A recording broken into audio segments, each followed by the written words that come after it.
नीलाञ्जनासमाभासं रविपुत्रं यमाग्रजं छायामार्तण्डसम्भूतं तं नमामि शनेश्वरम् तं नमामि शनेश्वरम्। मनोजवममारुततुल्यवेगम् जितेन्द्रियं बुद्धिमतां वरिष्ठम् वातात्मजं वानरयूथमुख्यं श्रीरामदूतं शरणं प्रपद्ये श्रीरामदूतं शरणं प्रपद्ये। दंडाधिकारी न्याय के देवता श्री शनिदेव जो सूर्य के पुत्र हैं, उनके साथ साथ सूर्य के शिष्य श्री हनुमान जी के चरणों में सादर प्रणाम निवेदित करते हुए सबके लिए सुख, संपदा, सौभाग्य और स्वास्थ्य की कामना करता हूँ, जो कि मूल मंत्र यही है वसुदैव कुटुंबकम का कि सर्वे भवन्तु सुखिनः, सर्वे सन्तु निरामया, सर्वे भद्राणि पश्यन्तु मा कश्चित् दुःख भाग् भवेत्। इस माँ कश्चित् दुःख भाग भवेत पर एक बहुत सुंदर विचार इसी समय तत्काल, जिसको स्पॉन्टेनियस कहा जा सकता है, उस पर आया है। इसका अर्थ तो सभी जानते हैं, विशेष अर्थ इसका जो है, जो लगाते हैं, जो वास्तव में अर्थ है वो यही है कि माँ कश्चित् दुःख भाग् भवेत्, कि किसी को भी दुख की प्राप्ति ना हो।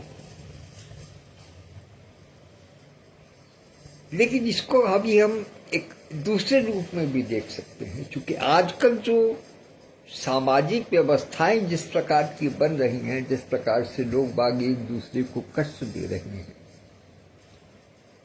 समाज में जो प्रचलन हो रहे हैं आजकल, वो किस प्रकार के हैं, उससे इसका अर्थ क्या निकल सकता है, हम इसका अर्थ क्या निकाल सकते हैं कि माँ कश्चित् दुःख भाग् भवेत्, कि हम ऐसा कुछ करें कि हमें किसी के कारण दुख का भागी न होना। अर्थात हमें सावधान रहना है, हमें अपने आप को सुरक्षित रखना है। किस लिए? क्योंकि समाज में अनेकों प्रकार की बुराइयां घर कर गई। जब हम कोई भी फंक्शन करते हैं, मैं आपको एक उदाहरण देता हूं। पहले घरों में शादी विवाह हुआ करते थे, फंक्शन हुआ करते थे, कार्यक्रम होते थे, सबको बुलाया जाता था और सब घर पर आते थे। अपने घर के अंदर, घर के आंगन में सब बैठ करके हंसी ठिठोली करते थे, सब एक दूसरे का मान सम्मान करते थे, सब एक दूसरे के सुख दुख में शरीक होते थे। उस समय सब घर पर आते थे। आज क्या स्थिति है? आज स्थिति ये है कि कोई जरा सा भी फंक्शन हो, कोई जरा सा भी कार्यक्रम करना हो, तो घर के स्थान पर ये देखते हैं कि कौन सा होटल ठीक रहेगा, कौन सा रिसोर्ट ठीक रहेगा, या जो मेहमान आएंगे उनको टिकाने के लिए किस होटल में व्यवस्था की जाए। जिससे किसी को कष्ट ना हो। ये बात सही है कि मानसिकता यही लेकर के चलते हैं, लेकिन इसके अंदर एक मूल भावना कहीं और छिपी हुई है जिसको कोई व्यक्ति कहता नहीं है।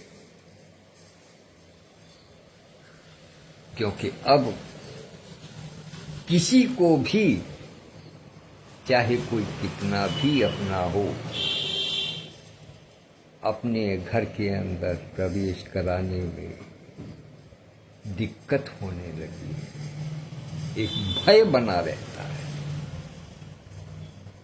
अपने परिवार की सुरक्षा को लेकर।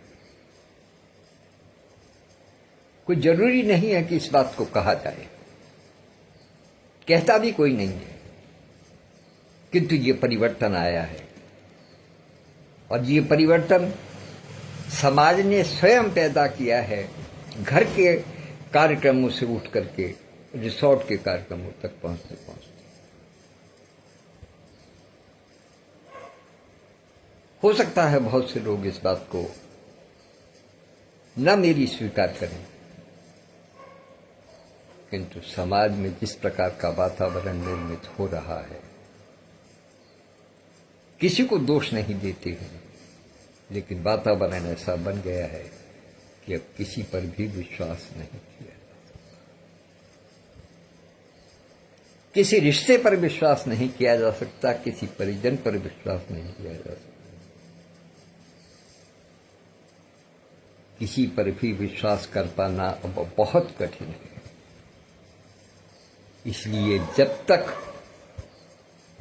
हम किसी व्यक्ति को, किसी विशेष व्यक्ति को, किसी भी व्यक्ति विशेष को या किसी भी व्यक्तित्व को, किसी भी इकाई को हम तब तक आत्मसात नहीं करते, तब तक अपने घर में नहीं घुसाते हैं, जब तक कि हम उसके विषय में पूरी तरीके से निश्चिंत नहीं हो जाते कि हाँ, ये हमारे परिवार के लिए ठीक है। इसमें इस बात का कोई प्रश्न ही नहीं है, किसी के लिए भी कोई इस बारे में लेश मात्र भी ये संकेत न समझे कि हम किसी जाति विशेष की बात कर रहे हैं या धर्म विशेष की बात कर रहे हैं या मनुस्मृति की बात कर रहे हैं या किसी की बात कर रहे हैं। ये एक सामाजिक बात है। हम किसी और की बात छोड़िएगा, किसी दूसरे धर्म के व्यक्ति की, किसी दूसरे मान्यता मानने वाले व्यक्ति की, किसी दूसरे पंथ को मानने वाले व्यक्ति की बात नहीं कर रहे। हम अपने घर के निकट परिजन से भी आजकल भय खाने लगे। कहे कोई नहीं, लेकिन मन में टटोल करके देखेगा कि बाहर की जो व्यवस्थाएं बनी हैं वो इसीलिए बन गई। कहा यह जाता है कि भाई घर में इतनी जगह नहीं है कि हम सबको समा सकें, लेकिन वास्तविकता कुछ और है। अपने मन में टटोल करके देखेगा, मेरे कहे पर विश्वास मत कीजिएगा, लेकिन समझिएगा।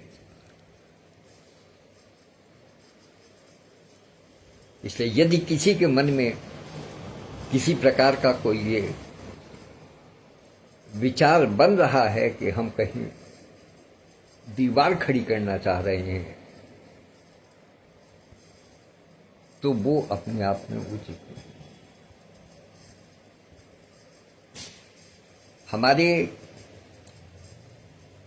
घर में कोई भी काम हो, हम जिनको भी बुलाते हैं उनको हमेशा सबसे पहले क्या करते हैं? सबसे पहले वो आकर के घंटी बजाते हैं,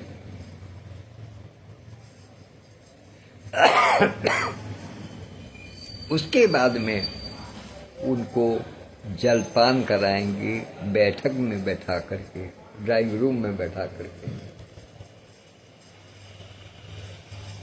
उसके बाद में यदि उनके पास समय हुआ और वो आपके बहुत आत्मीय हुए, तब आप उनको कहेंगे कि आप विश्राम कीजिएगा, इधर कमरा है, इधर बेड पड़ा हुआ है, विश्राम। एकदम कोई भी व्यक्ति आ जाए, किसी को भी आप आते के साथ ही सीधे बेडरूम में नहीं पहुंचा। ये कल्चर है, ये सभ्यता है, ये आज ही पैदा हुई है, ऐसा नहीं है। पुराने समय में चले जाइएगा, गांव में चले जाइएगा, ग्रामीण अंचल में जाइएगा, बरसों बरस पीछे चले जाइएगा, वहां भी एक व्यवस्था होती थी कि ये घेर है, यहाँ पर जानवर रहते हैं, यहाँ पर अन्न का भंडारण होता है, ये घेर है। फिर उसके अतिरिक्त एक बैठक होती थी जहाँ पर सब लोग शाम को जब समय मिलता था बैठ करके बतियाते थे, वार्तालाप करते थे। उसका घर से कोई लेना देना नहीं होता। उनकी सबकी सेवा शुश्रूषा जो होती थी वो बैठक में ही होती। घर केवल और केवल परिजन आते थे, और परिजन भी वो जो रिश्ते में उपयुक्त हैं। सारे परिजन भी घर पे नहीं आते। तो इसलिए इस बात का संज्ञान हमें इस समय के वातावरण को देखते हुए लेना पड़ेगा, और लेना चाहिए, यही उचित है। कल ये एक विषय उठा था, इसलिए मुझे आवश्यक हुआ इस विषय पर अपनी कुछ बात रखने का, क्योंकि कहीं कहीं मुझे ऐसा लगा कि मेरी बात को या तो मैं समझा नहीं पाया, या कुछ लोग उस बात को समझ नहीं पाए। क्योंकि कभी कभी ऐसा होता है कि जब हम किसी बात के विषय में, किसी व्यक्ति के विषय में पूर्वाग्रह से ग्रसित हो जाते हैं, तो फिर हमें हर बात का मतलब, हर शब्द का मतलब, हर वाक्य का मतलब उस हिसाब से लगाने लगते हैं हम, जैसे कि हमारे मन में धारणा हो। और मेरा हमेशा से कहना ये एक ही रहा है कि यदि किसी भी व्यक्ति की बात को समझना है, उसकी बात के मर्म तक पहुंचना है, तो पहले उसके प्रति अपने मन से पूर्वाग्रह हटा दीजिए। क्योंकि पूर्वाग्रह से ग्रसित व्यक्ति कभी भी सही निर्णय नहीं ले सकता। उसमें मैं भी हो सकता हूं। यदि मेरे अंदर कोई पूर्वाग्रह है तो निश्चित रूप से मैं भी सही निर्णय नहीं ले सकता। लेकिन जब दूसरे की बात सुने तो उसको पूर्वाग्रह से हटा करके रखें, और जो कुछ समाज में दिखाई दे रहा है उस पर भी विचार करें। उसकी यदि आपको मान लिया किसी की बात नहीं समझ में आ रही है तो उसकी बात पर एक बार निष्पक्ष होकर के विचार तो करें। लेकिन वो जब ही होगा जब आप पूर्वाग्रह हटा करके चलें। यदि पूर्वाग्रह मन के अंदर है तो कभी भी सही अर्थ, जो सत्य अर्थ है, वो नहीं पहचान पाए। ये तो एक बिंदु रहा। एक बिंदु कल और उठा, प्रशंसा कम होना, अधिक होना, किसी की पोस्ट पर, किसी के वाचन पर प्रतिक्रिया कम मिलना, अधिक मिलना, ये सब एक सामान्य प्रक्रिया की है। इनसे अर्थ बहुत से निकाले जा सकते हैं, लेकिन इनसे अर्थ निकालने का मतलब होता है कि हम कोई ना कोई पूर्वाग्रह अपने मन में पाल रहे हैं। जैसे प्रशंसा यदि अधिक है, इसका अर्थ स्पष्ट है कि जिसकी प्रशंसा की जा रही है उसके अंदर अहंकार का भाव बढ़ सकता है या बढ़ जाएगा। सामान्य व्यक्ति के अंदर अहंकार का भाव बढ़ जाएगा यदि प्रशंसा अधिक है, और यदि प्रशंसा कम है तब वाचक के मन में हीन भावना आ जाएगी कि लोग मुझे पसंद ही नहीं करते, मेरी बात को सुनना नहीं चाहते। मैं लाइव करता हूं, मैं लेखन करता हूं, मेरे पर कोई प्रतिक्रिया ही नहीं होती। इसका मतलब यह है कि मैं नकारा हो गया, हीन भावना में चला जाऊंगा, डिप्रेशन में आ जाऊंगा। कम प्रशंसा डिप्रेशन में ला देती है आदमी को, और अधिक प्रशंसा अहंकार पैदा कर देती है। अब इसके छोटे से मर्म को समझिएगा तो आपको भेद पता चलता है। जो व्यक्ति आपको अच्छे तरीके से जानता है, जो आपसे बहुत अच्छे तरीके से परिचित है, भली भांति परिचित है, वो यदि अधिक प्रशंसा कर रहा है तो इसका मतलब ये नहीं है कि आप बहुत अधिक प्रशंसित हैं। हकीकत ये है कि उसकी आदत है, वो आपको पसंद ही इतना ज़्यादा करता है कि वो स्वयं को रोक नहीं पाता आपकी प्रशंसा करने से। आप चाहे कुछ भी कहें, हो सकता है किसी दूसरे को आपकी बात गलत लगती हो, लेकिन जो आपका प्रशंसक है, जो आपके निकटस्थ है, वो जिसकी आदत बन गई है प्रशंसा करने की, वो आपकी प्रशंसा ही करेगा, हर चीज की प्रशंसा करेगा। इसके लिए आजकल पिछले लगभग 10-11 वर्षों से एक शब्द चल रहा है जिसको हम सब जानते हैं, और उसका नाम है अंधभक्त। वो अंधभक्ति वाली बात है कि हमें प्रशंसा करनी है तो हमें प्रशंसा ही करनी है। येन केन प्रकारेण, हमें कोई ना कोई ऐसा मार्ग निकाल लेना है जिससे कि कुछ भी चाहे हो, गलत हो, सही हो, हम बात को गलत कहें, सही कहें, लेकिन उसमें से कुछ ना कुछ ऐसा पक्ष निकाल लेना कि नहीं भाई, हमें तो इससे तो बढ़िया कोई आदमी ही नहीं।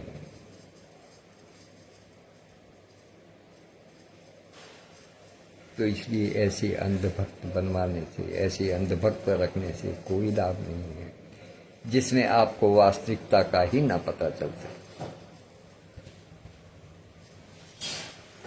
और वो कोई आपके खास होंगे, खास मिलने वाले होंगे। कोई जरूरी नहीं है कि परिजन हो, आपके बहुत खास मिलने वाले कोई सामाजिक व्यक्तित्व हो सकते हैं।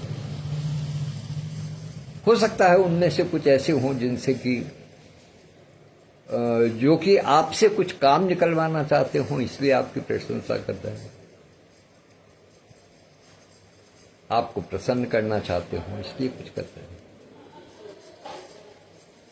और जो व्यक्ति नहीं जानता आपको, जो बिल्कुल नहीं जानता, जो आपसे अनजान है, या जिसने केवल आपका नाम भर सुना है, वो आपसे पूरी तरीके से परिचित नहीं है कि आप क्या करते हैं, आपका व्यक्तित्व क्या है,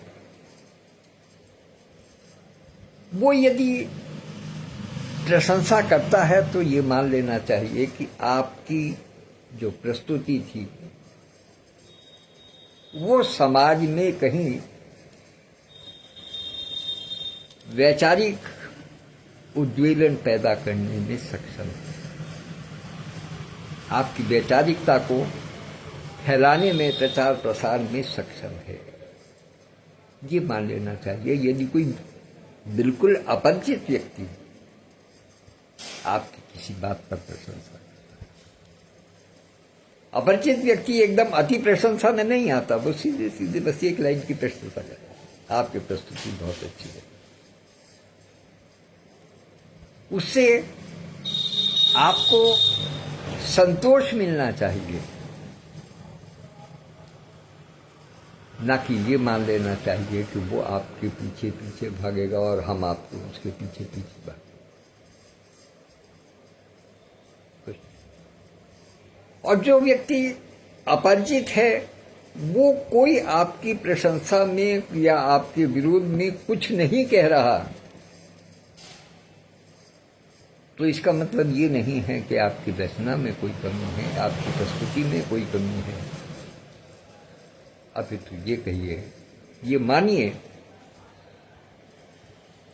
कि वो आपसे सरोकार नहीं रखता, उसके पास इतना भी समय नहीं है कि वो आपकी प्रस्तुति के लिए, आपके वाचन के लिए 2 शब्द लिख सके। आपकी बात को सुन रहा है, समझ रहा है, लेकिन उसके पास समय नहीं। ये समय किस लिए?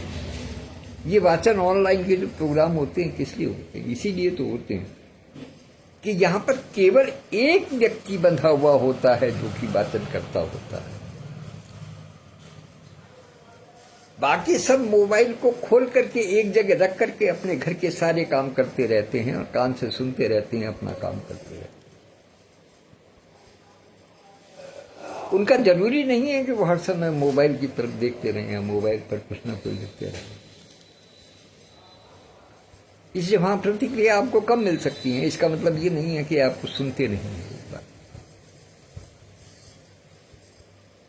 तीसरी एक सबसे बड़ी बात कि जब तक आपको स्वयं को ही अपने प्रस्तुति पर, अपनी रचना पर, अपने वाचन पर विश्वास नहीं है, जब आप स्वयं में ही अपने अंदर से ही अविश्वासी हो चले हैं अपने प्रति, तो फिर आप अपने से इतर किसी व्यक्ति से क्या अपेक्षा कर सकते हैं कि वो आपकी प्रशंसा करे? आपने स्वयं ही अपनी चीजों में, अपने वाचन में, अपनी प्रस्तुति में कमियां छोड़ दी हैं और आप जानते हैं कि ये कमियां छोड़ दी हैं, फिर क्या अपेक्षा करनी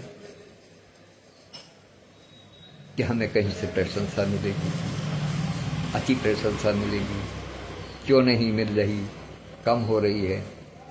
एक बहुत पुराना सूत्र है, संस्कृत का सूत्र है, मैं नहीं जानता, वो संस्कृत भाषा में थोड़ा मुझे इतना ज्ञान नहीं है। उसमें एक सूत्र है कि मनुष्य को हमेशा ईमानदारी के साथ में कर्म करना चाहिए, निश्चित रूप से उसे सफलता मिलेगी। और फिर भी यदि सफलता नहीं मिलती तो इसका मतलब ये नहीं है कि आपने कर्म नहीं किया, कर्म आपने किया। इसका मतलब ये भी नहीं है कि आपके भाग्य में नहीं था। यदि भाग्य में नहीं होता तो आप उस कर्म की ओर पथ कदम बढ़ाते ही नहीं। यदि आपको किसी कार्य को करने में, किसी मार्ग पर चलने में असफलता मिलती है, तो हमें रुककर ये देखना चाहिए कि हमारे अंदर कमी कहाँ रह गई जो हमें सफलता नहीं। बजाय इसके कि ईश्वर को दोष दें या समाज को दोष दें या किसी और को दोष दें, उसको दोष देने की आवश्यकता नहीं।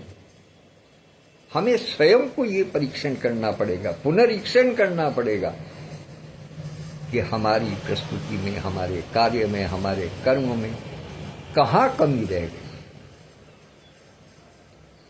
और जब हम उसको दूर कर लेंगे तो निश्चित रूप से फिर स्वयं सफलता आपके पीछे पीछे दौड़ेगी। तो इसलिए यही आज की मूल बिंदु थे मेरे मस्तिष्क में जो इस वाचन पर आने से पहले थे। हाँ, एक बात मैं अवश्य बड़ी विनम्रता के साथ में पटल के संस्थापक महोदय से निवेदन करना चाहता हूं कि वे कृपया इस बात को किसी भी प्रकार से अन्यथा न लें कि मैं उनके वाचन पर या उनकी कक्षा में जो प्रीमियम क्लास के लिए होती है, प्रीमियम मेंबर्स के लिए होती है, उसमें उपस्थित नहीं हो पाता हूँ। वास्तविकता यह है कि शाम का समय या कहिए शाम को 4 बजे के बाद का समय मेरा थोड़ा अनिश्चित रहता है। कभी कुछ लेखन में व्यस्त हो जाता हूँ, कभी किसी के आने में व्यस्त हो जाता हूँ, कभी बच्चों की जो है वो जिम्मेदारियाँ हैं उसमें व्यस्त हो जाता हूँ। बच्चों की जिम्मेदारियाँ केवल पढ़ाने की नहीं, कभी कभी उनके साथ में खेलने की भी। इसलिए मैं लाइव पर नहीं आ पाता हूँ, इस चीज़ का मुझे खेद है, लेकिन मैं पूरी तरीके से जुड़ा हुआ हूँ और लाइव नहीं सुनता, लेकिन बाद में अवश्य ही उसका दर्शन करता हूँ, देखता हूँ, उसको कुछ समझने का प्रयास करता हूँ। बहुत अच्छी तरीके से कक्षाएं चल रही हैं। कभी कभी इस वाक्य को तो बिल्कुल भी अन्यथा न लें। कभी कभी मुझे ऐसा अनुभव होता है जैसे कि जितना समय है उन कक्षाओं का, उसके हिसाब से ज्ञान बहुत अधिक है, विचार बहुत अधिक है। ऐसी स्थिति में ध्यान देने वाली बात यह है कि कभी भी 16 किलो के कैपेसिटी वाले कनस्तर में 20 किलो आटा नहीं डालना चाहिए, वरना कनस्तर फट जाएगा, वो अंदर नहीं रह पाएगा। 1 लीटर की कैपेसिटी है किसी बोतल की, उसमें आप चाहें कि 1.5 लीटर दूध या पानी या तेल उसके अंदर भर दे तो वो संभव नहीं। इसलिए प्रतिवाचन में 2 या 3 बिंदु इससे ऊपर नहीं रखने चाहिए। ये मेरा विचार है, ये मेरा विचार है। हो सकता है कि मैं गलत हूं, लेकिन मेरा मानना यह है कि इससे लाभ ये होगा कि जो भी सुनेगा वो उसको अपनी अंतःकरण में ग्रहण कर लेगा। कम से कम हम जैसों का तो यही सिद्धांत है। अब ना इतनी बुद्धि रही है, ना इतना दिमाग रहा है, ना इतना समय रहा है, ना इतनी शक्ति रही है, वैचारिक शक्ति भी नहीं है कि हम इन सब चीज़ों को एक साथ करके उनको आत्मसात कर सकें। तो इसलिए एक छोटा सा निवेदन है, बाकी इच्छा तो वाचक की ही होती है। जैसे मेरी जो इच्छा है वो मैं अपने हिसाब से करूँगा, आपकी जो इच्छा है वो आप करेंगे। इसी के साथ अपनी वाणी को विराम देता हूँ। धन्यवाद। कल पुनः उपस्थित होऊंगा इसी समय, अपने समय पर उपस्थित। धन्यवाद, नमस्कार। आप सबका दिन शुभ हो, मंगलमय।